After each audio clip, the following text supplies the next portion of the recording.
This is Talking My Walking. I am Rodrigo Ribeiro, and today I'm going to talk about economics of sufficiency, economics of justice, and how we perceive the world, how we perceive reality matters a lot to how we behave. We all know that how we perceive the world matters a lot, and because in front of the same problem, or faced with the same problem, or what we perceive as a problem that cannot be a problem, that's not, that's how this starts. Because there are many things that can be framed as problems that actually they are not really problems. They are already framed as problems in order for those who do it like that. They already are setting the stage for manipulating how we perceive the situation, how we perceive that issue. It doesn't matter. What matters if they are able to influence other people to perceive the problem in the way they want the general public to perceive it. So, taking the example of immigration, most Western countries have been relying on immigration to perform tasks and jobs, and that they do not have enough people applying for them. They need the immigrants to do those jobs, especially jobs, unskilled jobs, and also in the building sector and agriculture and many others. So those developed economies have been decades relying on immigrants to do those jobs, and they have been the economies have growing with the help of these immigrants. So they were not a problem; they were a solution, okay, for a problem. But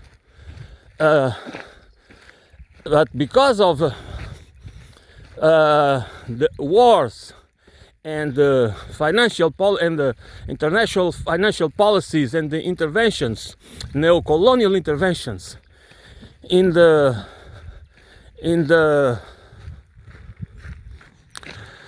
because of the neo-colonial policies that Western elites have been applying to the ex-colonies and the global South in general, that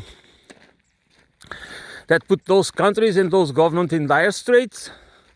Then, and the wars and the invasions and the regime change operations and the coup d'etats, and all the tools and the imperialist of the imperial toolbox, empire toolbox. So therefore, the destruction of Libya and Iraq and in Africa and everywhere else, and other problems also that have to be associated with the destruction of the environment, displacement of people. I mean, there's so many problems that have been putting pressure on these people to look for survival. They are running. They are pushed by poverty and misery to the shores of Europe, and also in America. It's the same problem. So immigration becomes because it's thousands and thousands, maybe millions of people looking for a better life, to feed their kids, and to look for. I mean, some just want to earn money to send the money back home to their families. Of course, among those people are not bad people, or like that. Of course, that is evident that there is always people that among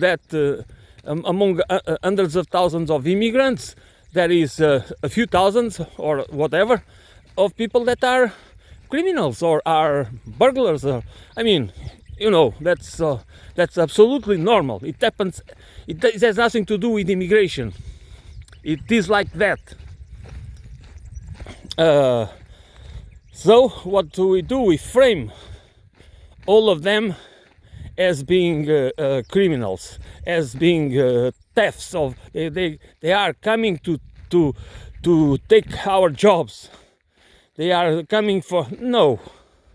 They still coming to perform the jobs that the indigenous population, that the locals don't want, that the nationals don't want. Okay. And so it is an easy problem to solve. We don't need to demonize them, and that's where the problem comes, to inflict unnecessary suffering, and even to glorify inflicting suffering on these people, criminalizing them and dehumanizing them and demonizing them. That's how a problem is framed, that didn't have the need to be a problem, because it could be solved with policies that were humane, not by demonizing, not by dehumanizing, not by making them, transforming them in scapegoating them, because that's what we do. And the problem is, people are,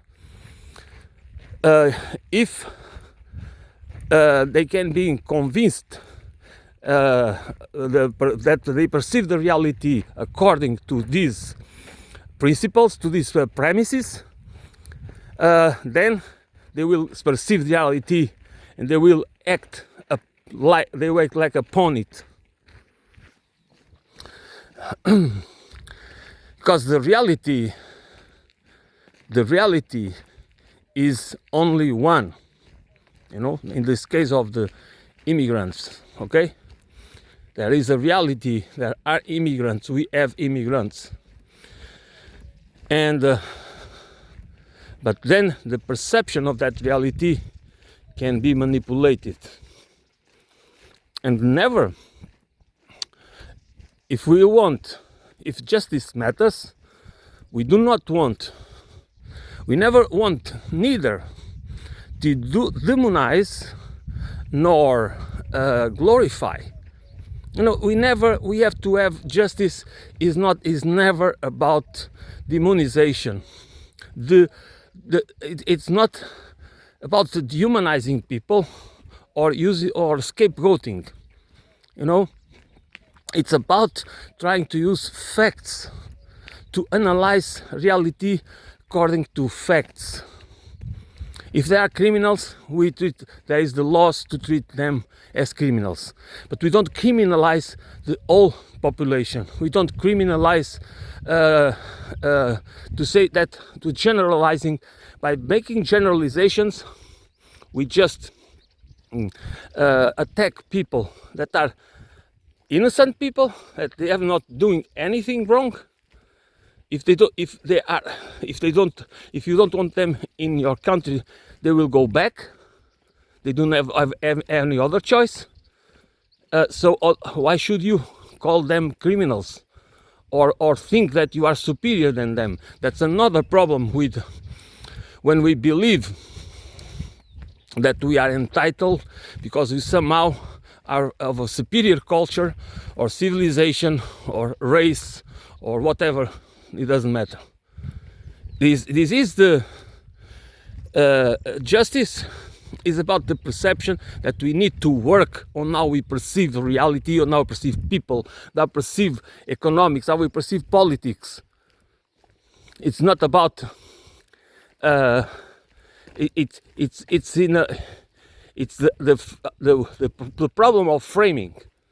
It's not a problem because we need to use frames. We need to use narratives because we cannot understand reality, we cannot explain it and communicate with each other and interact with each other without it. That is for sure. But the problem is that it matters a lot when you do not care to understand how easy is to instrumentalize us.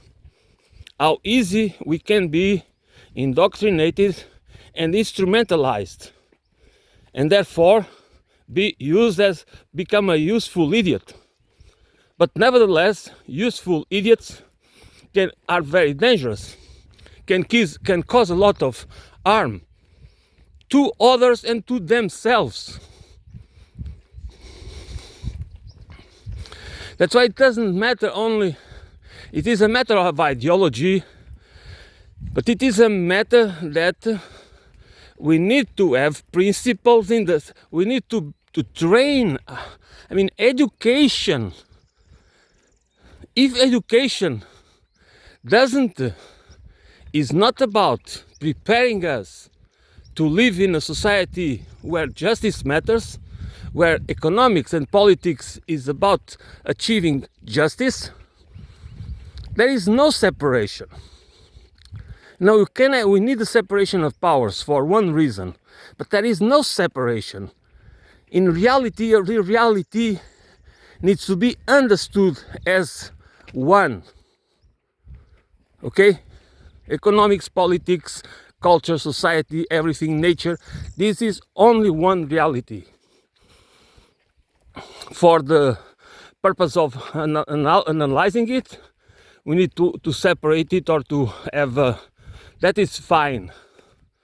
But if we do not have the picture, we cannot have the picture as a whole, and we are not trained to understand the art of manipulation, how we can use rhetoric and demagoguery to shape, by the way, to colonize the human mind, to put ideas in our subconscious that they will transform, they will become who we are, how we perceive the world and how we perceive ourselves. That needs to be part of the education. And why it is not part of the education? It's maybe part of specialties like disciplines like psychology, but not even that, because it's everything is about indoctrinating people to fit a particular system which is called capitalism. It's not to understand reality, not to be critical, but to fit. If you don't fit, you are a maladaptive. It's your problem, because the system is perfect. There is no alternative to this system. This is how it is perceived, and that's that we really need to fight it, because it's the truth matters, facts matter, justice matters, and we cannot allow people to make you believe.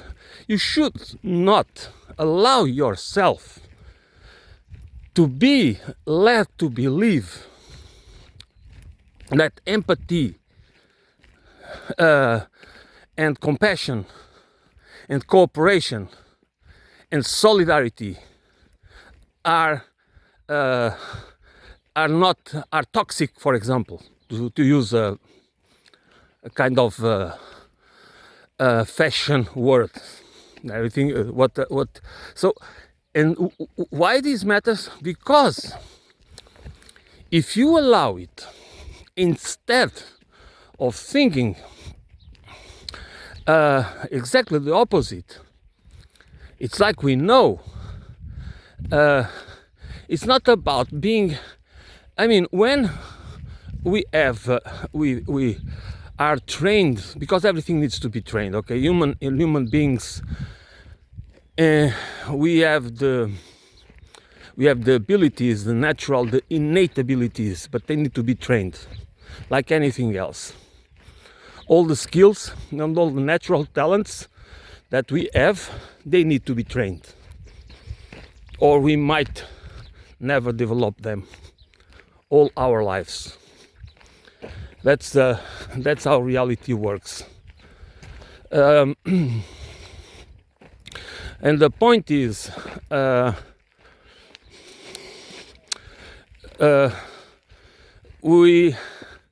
we cannot allow ourselves to be influenced by ideas, because most of the times when we are pissed with a situation, a political that you see, you feel, that your life is getting worse, your living standards are getting worse, and then you are pissed with the situation, and you start to feel like blaming the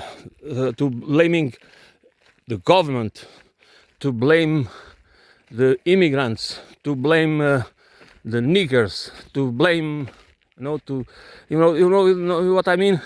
Start to, okay, that is this simplistic, this narrow and simple-minded way to analyze reality is, and to try to root the problems, is always wrong, because it doesn't. It is a justification. It is not an explanation. And that's where there are many manipulators, and political parties, and organizations, and movements, and that feed on grievances, on the real grievances of people.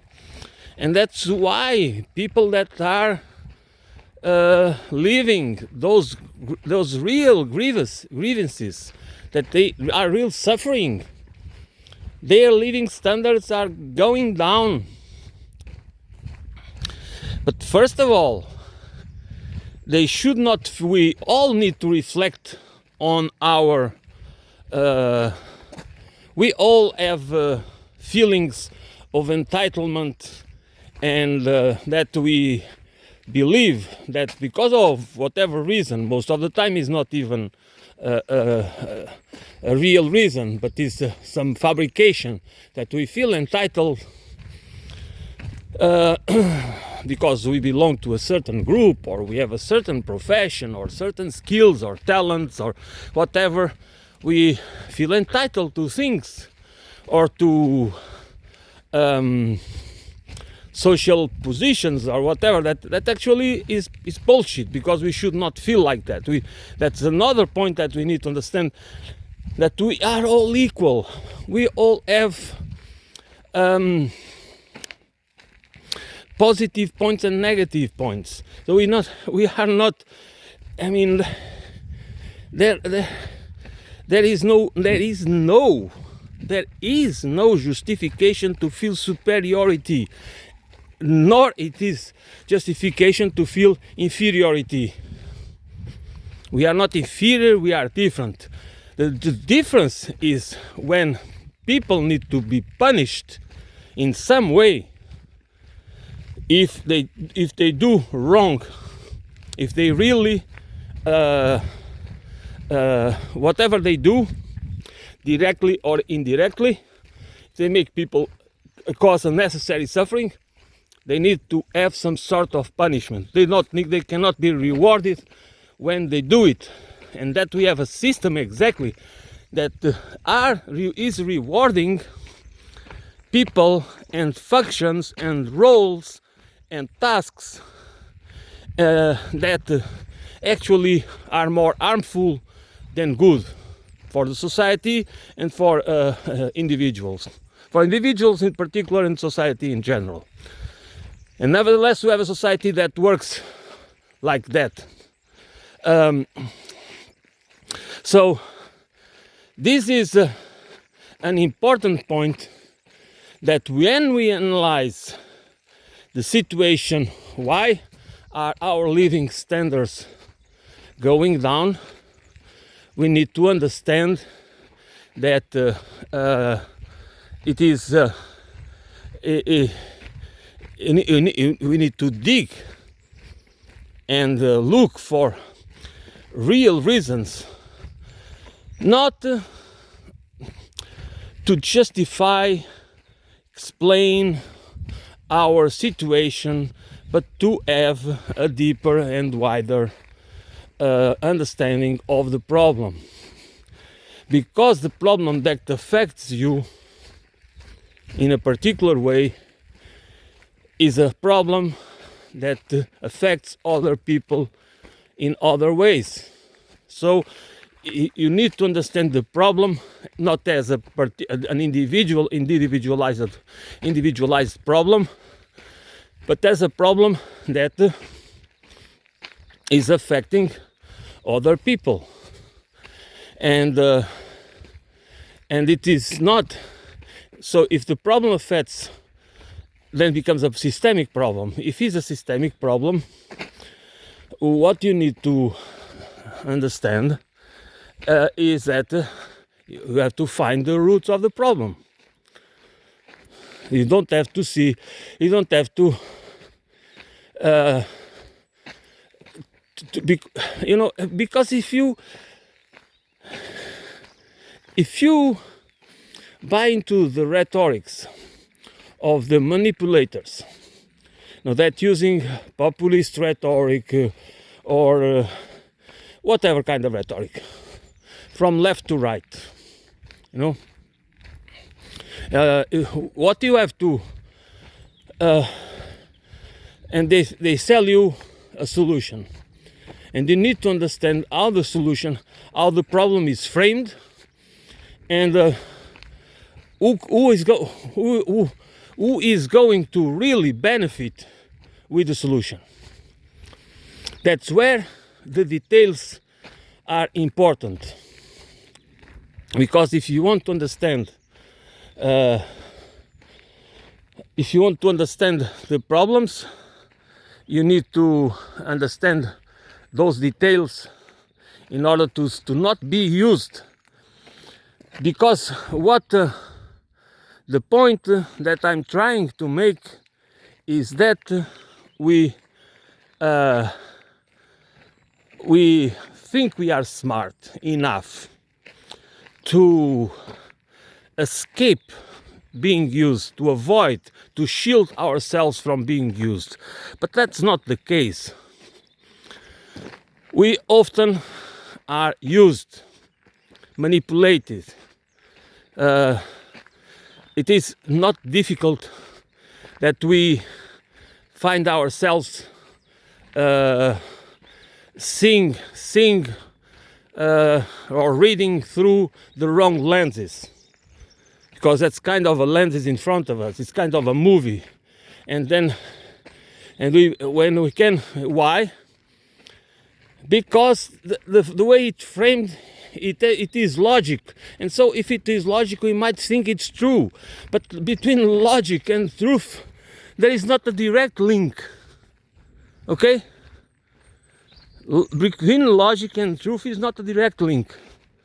If the axioms or the premises are false or fake, then you are being misled. You are misinterpreting there is a misinterpretation. And again, in a society where people there are people on the bottom and people on the top, power politics are always, we need to always use the lens of power and class to understand what's going on. What is the real goal of this narrative? Is narrative deflecting the blame or scapegoating? It is, or is it really true? Or should I feel despise and hate towards this group, or I should try to understand in more depth, and to not buy into this easy blame game. And that's why the justice and truth is very important. It plays a role that can never be neglected. That is because this is not about. I mean, we should understand that the school, sophistic or sophism school, that was about winning the discussion, the debate, and not about the truth. Since my early when I was a teenager, and I learned that at school in the philosophy discipline, I found it very interesting, because I mean, why should people want to win the debate if in the end the winner is the lie? I could never understand it, because the problem is not about me. I don't care. I'm just one person that wants to have a good life, to have freedom, to have time for me, to not be a useful idiot, neither belong to the useless class or whatever, or be cannon fodder, become cannon fodder or whatever. So the respect I deserve is connected with the truth, because the truth, the truth is it's the facts. I mean, if I can distort the facts to the point where I'm going to blame and punish an innocent person, this is the opposite of justice. That's exactly the point. So we all, and especially, that's the point of all my conversations or monologues. It's that the people of the bottom of a class society, which means the many, the middle class, the lower middle class, the working class, the working poor, and the ones that are even in a lower in a worse situation than that, we are the many, and we are the losers of the society that is not based on justice and truth. And that's why it is important that we try our best to separate the sophism from truth, because lies matter. We should not allow our lives to be ruled by lies, and those lies come inside us are through the messages, through the narratives that are designed to manipulate our perception, how we perceive the world. for a purpose. Not the purpose to illuminate us, but the purpose to condition us, the purpose to enslave us, the purpose to transform us in tools. Which the rhetoric of democracy, that's why the rhetoric of democracy and freedom is just bullshit. Is bullshit because in the reality, that same system, that same liberal system, class-based system, capitalist, with a capitalist economy, which means that glorifies profits, private property, and the accumulation of wealth, which is power and control. That's why manipulation is important, besides the brute force. That's why they use lots of different methods and disciplines to manipulate people, to manipulate our consciousness, to manipulate our feelings and our emotions, and to inoculate ideas on us about race and gender and this and that that never expose the core of the problem.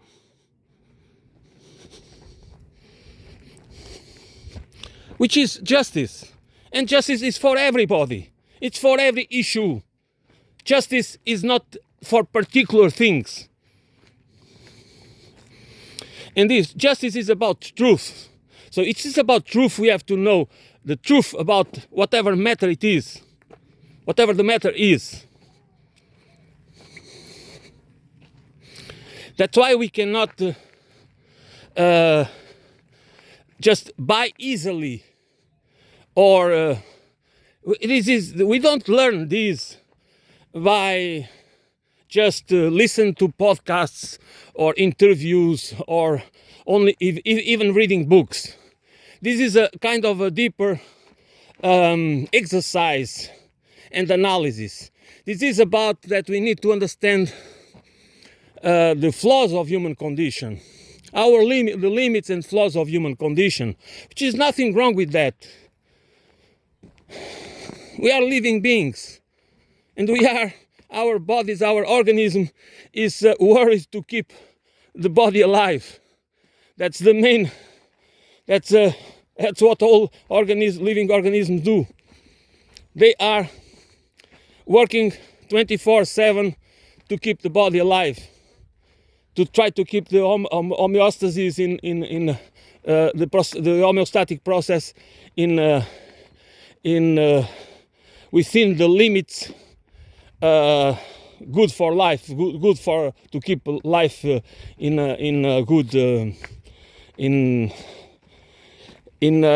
better than just survival mode. So and then that's why the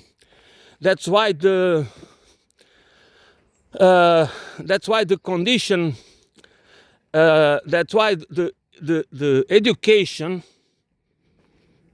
that is the process of indoctrination, we cannot, indoctrination is something that is unavoidable because it's part of culture.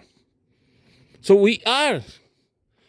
I said it before, I'm going to repeat, we are domesticated animals. We domesticate ourselves. We are not really self-domesticated because we do not domesticate. We are self-domesticated as a species, but we don't domesticate ourselves individually. We domesticate ourselves as a group, as a society, as a community, as a family, as part of a family. That's what education is about. But indoctrination by itself doesn't have to be a bad thing. It depends on what kind of tools we use. What is the objective of that indoctrination? It's to help us to understand the human condition, the flaws and limits of our condition, and what is the economy about? What is the society about? What for do we need a civilization? What are the purpose, the objectives, what is freedom and democracy, and why it matters? How can we organize that society based on justice and truth? And why it's important to understand the human condition and the flaws and the limits of that same condition. It's not only about training us in technical terms and transforming us into tools to serve a particular system, especially when that system is dysfunctional, because it is dysfunctional. That's one of our flaws. Our capacity to adapt is good to a certain extent, but it's also bad because it allows us to adapt to dysfunctional systems and live all our lives as if it's normal and even natural, which is not. But we can survive. So this is the kind of revolution we need. Is not only a political revolution, is a civilizational revolution. When I talk about ecological, holistic civilization with a political economy, a social and ecological political economy, what I'm talking about is a system based on these values. But it is not values that live up there somewhere. No, there are these values. They need to be part of the living system, part of the economic system. This compartmentalization of the society and the economy in one side, and I mean, you know, all the this is rubbish. It's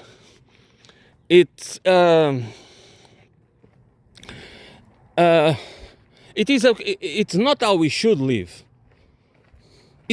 I mean, we can organize, and we should organize our societies and our economy in a way that is not to sacrifice people, other people, to serve us or to enrich us.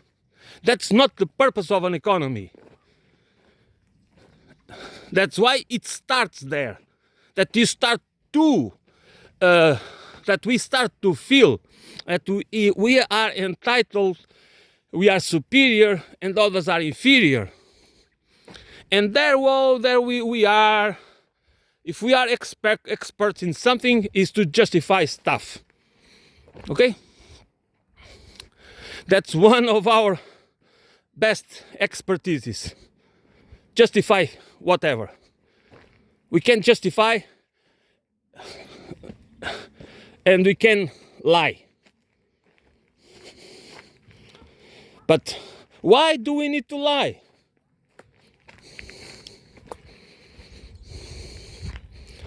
You need to lie to manipulate others. Manipulation, I mean, I'm not talking about those little small lies that don't matter. It's just talking about real lies, systemic lies. Those lies are a form of manipulation to instrumentalize other people in order to transform them in tools, in peons, and useless and useful idiots. That's what it is about. It is about the ability to frame narratives and use ideas and to instrumentalize others to serve us. And therefore we need a value system that a value system and a legal system, a value system and a legal system that in one side legalizes, makes it legal to exploit people and to use people, and in another way justifies it morally. This is how we can transform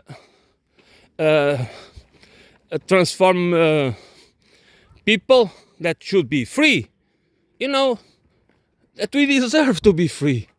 We deserve to have the right to develop ourselves according to our best abilities. Not because we do not have the duty to participate in society and to be productive, and because I believe in the economics of reciprocity. That's what I believe. Participatory economy based on reciprocity. Not based in exploitation, not based in accumulation of wealth, not based in any particular that we are superior and inferior and all that rubbish. So this is, in my opinion, what should be understood from early age and trained if there is the need to indoctrinate people. And education is always a process of indoctrination. At least we should indoctrinate the children in order to really become free people. You know, to understand, deeply understand, to train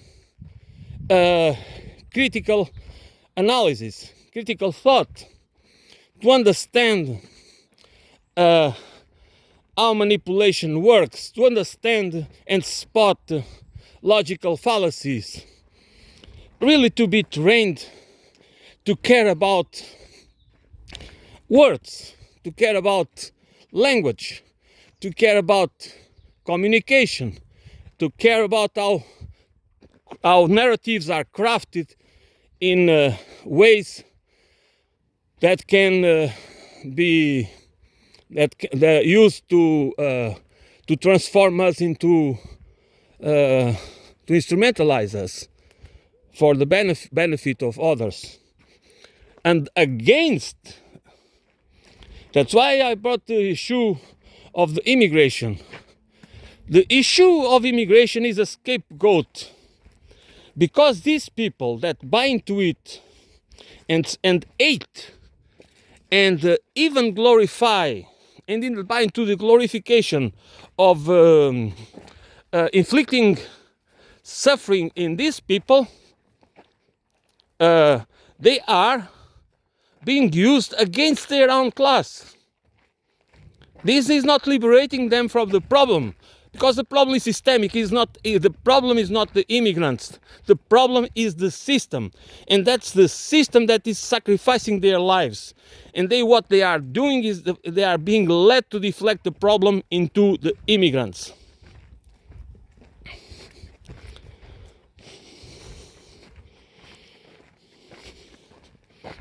That's why they are being used.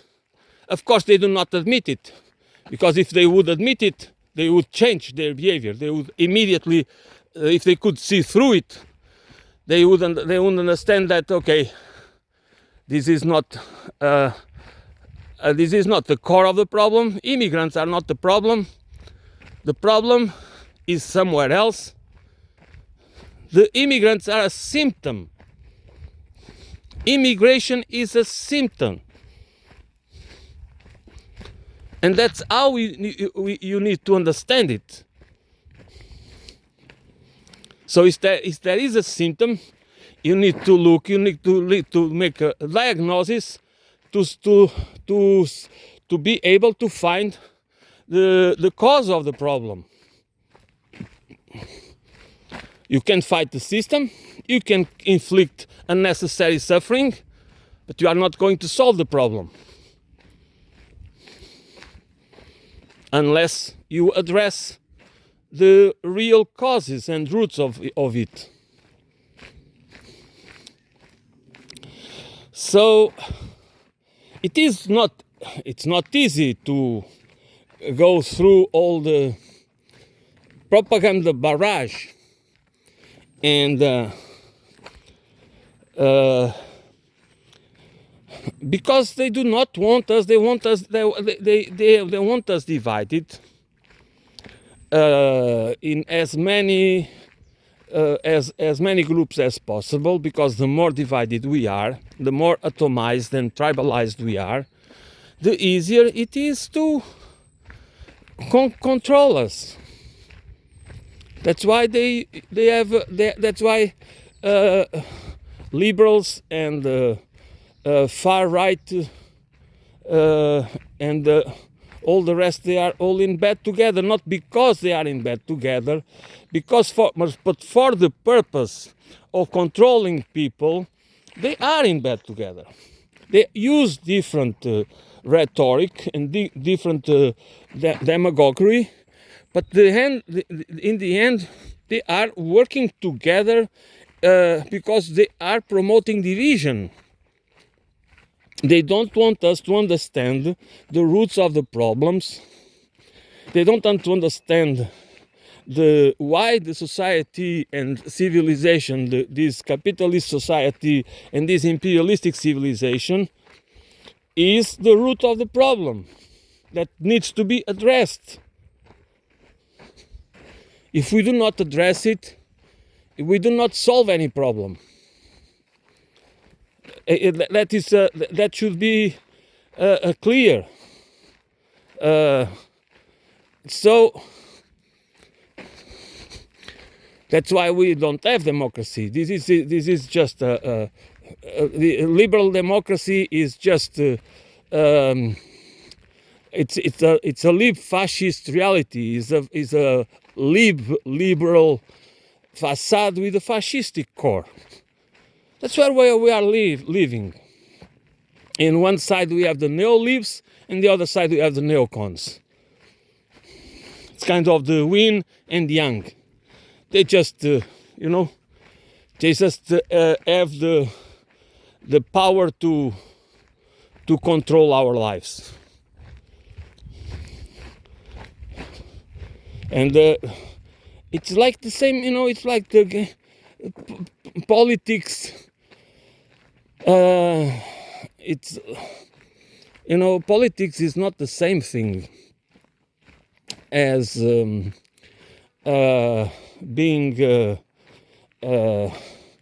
it's the being part of a football, group or another. You just have, you are from. That's. Politics is. It's a very serious matter. Politics, it's where everything is decided. That's why if we allow the techno oligarchs, which we need to call them what they are tech fascists. They want fascism. They want to use technology to control us, to control society, to abolish what's left of the democratic regime, not to enhance your liberty. They will tell you that is for your, that the state is oppressive and the government and blah blah blah, and technology is neutral and this and that. That's lies, layers of lies to instrumentalize us in order to make the world safer for them. That is,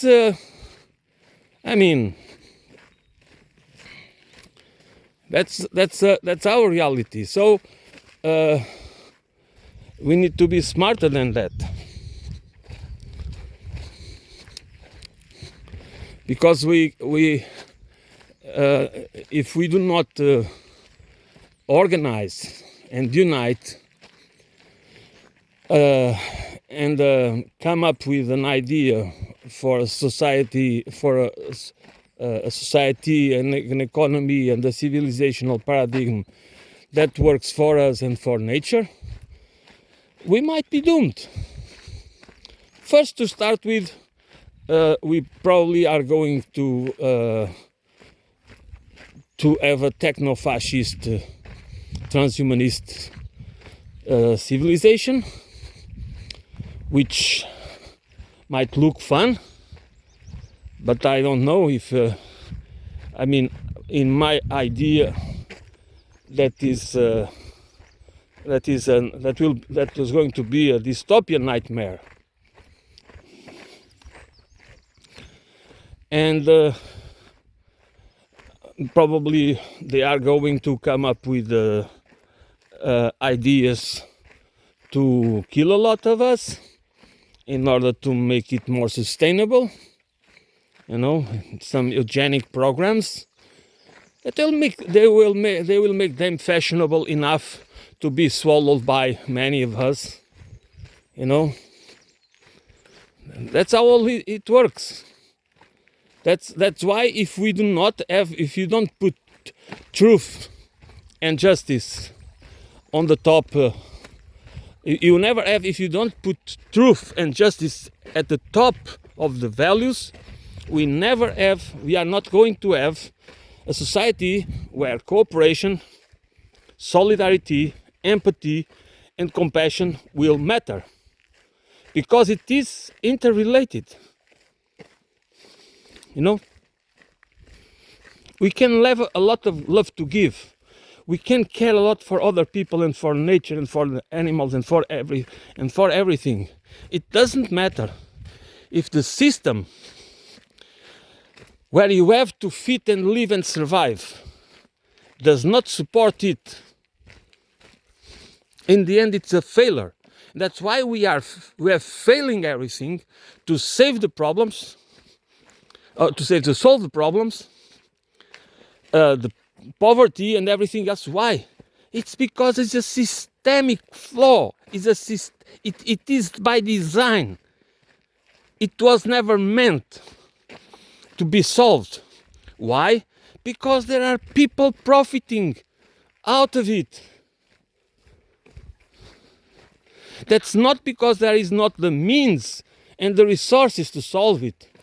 And that the economies that the so-called then third world they could help them, the imperialistic powers and the neo-colonialist powers, they could help. They could have an international institutions to help those countries to develop their economies and to become more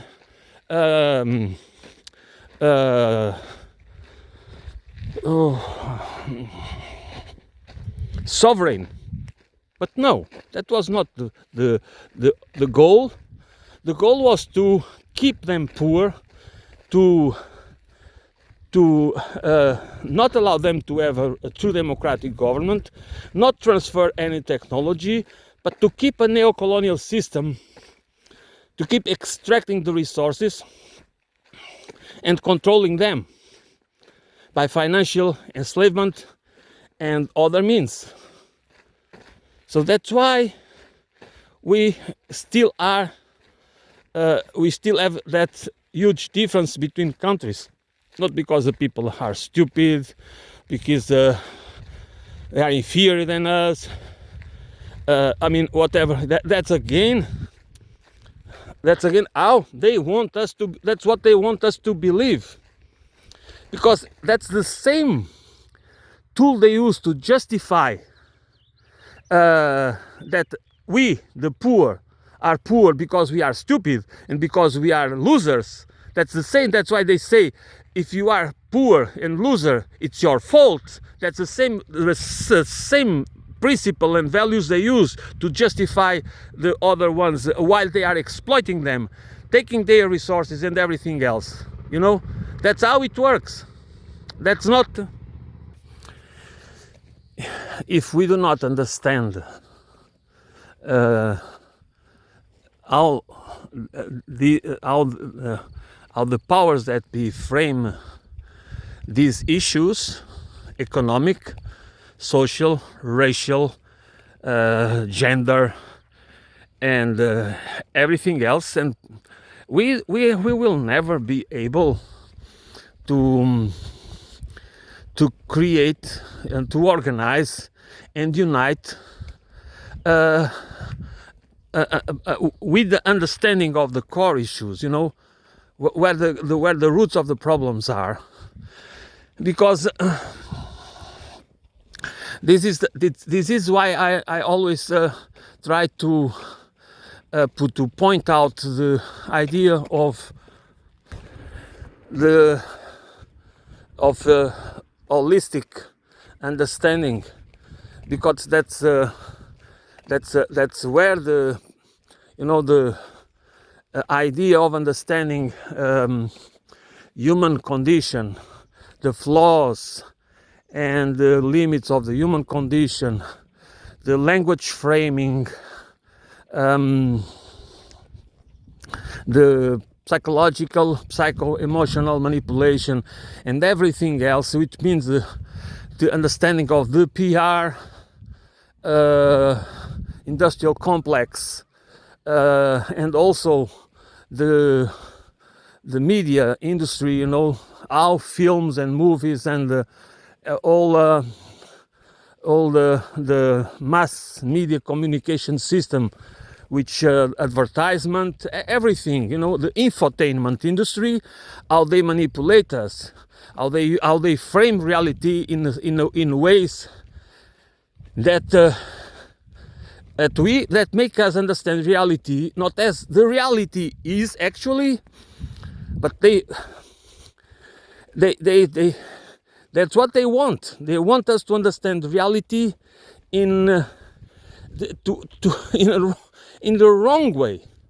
That's because this is perception manipulation, and that is very important, because if we talk only about social problems, economic problems, political problems, and things like that, we might miss the systemic, the need for a complex system approach and analysis that is crucial for the creation of an alternative, for understanding what kind of alternative and how can we organize and unite in order, and how can now ourselves frame a narrative that is not to manipulate others, but to allow us to fight back and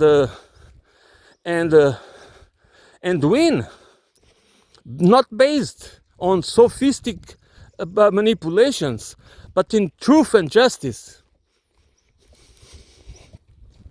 That's my main idea. That's my takeaway of this conversation. That's what we need. I mean,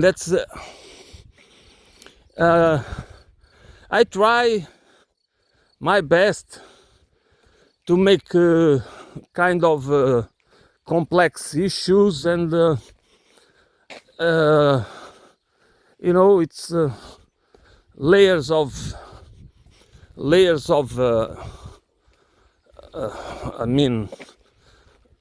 that's the complex reality. Reality is not something that is just linear. We cannot understand reality in a reductionist way. They use reductionism in order to manipulate us. That's the main issue. So that's why we need to have the will to go deep into it, because it's about our lives. It's about the future of society and civilization, and the future of humanity. And we should be, as the many, to decide and not to believe that we should always be dependent on leaders and authorities and experts and gurus and to give us the answer, to save us. No, that's not because there is not a possibility to be that are no leaders with good intentions. They do, but in many cases, most of them, they just manipulate us because their agendas are, it's not the collective good. They are on the side of oligarchs and plutocrats. They want to control everything.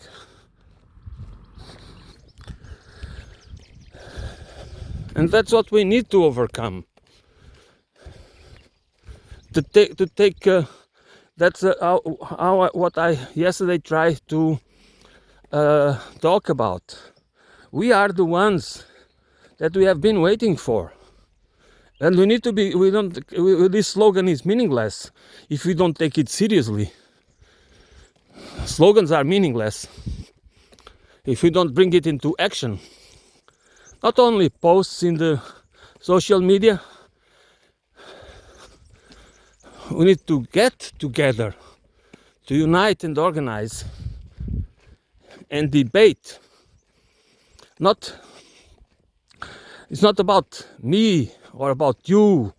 It's about justice and truth.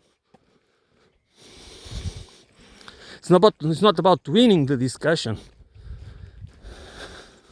The win is a political debate. Not about looking charismatic or very skillful in rhetoric. Sells very rhetoric skills, or looking good, or charm, or have charm. I mean, nothing of that matters. That is just diversion. What matters is the truth and justice. Not the truth in absolute terms. The truth and justice is always relational. Life is relational. Life is not a thing. It's not a static thing.